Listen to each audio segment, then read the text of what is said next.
सोमवार, आरोग्य व मानसिक शांतीसाठी देवीला साखर घातलेले दूध अर्पण करावे. पांढऱ्या फुलांनी पूजा केल्यास मनःशांती मिळते व आजारपण दूर राहते.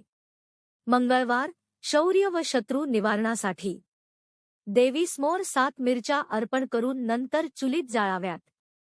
लाल फुलांचा हार अर्पण केल्याने शत्रू शांत होतात आणि आत्मविश्वास वाढतो. बुधवार, शिक्षण व बुद्धी वाढीसाठी हिरवी सफरचंद, पेरू किंवा हिरवे फळ अर्पण करावे. देवीसमोर मुलाचे नाव घेऊन प्रार्थना केली की अभ्यासात प्रगती होते. गुरुवार, संपत्ती व कुटुंब सुखासाठी पिवळी केळी देवीला अर्पण करावीत.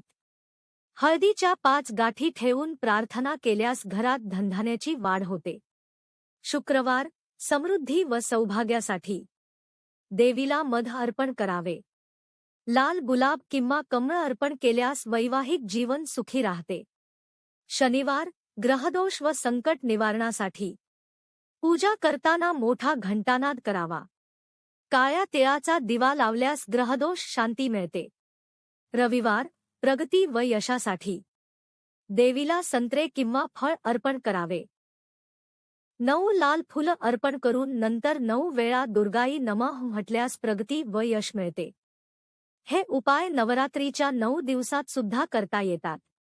श्रद्धा आणि नित्यभावनेने केले तर 2025 मधील आयुष्य सुखसमृद्धीने भरून जाईल. माहिती आवडली तर लाईक, शेअर आणि सबस्क्राईब करा.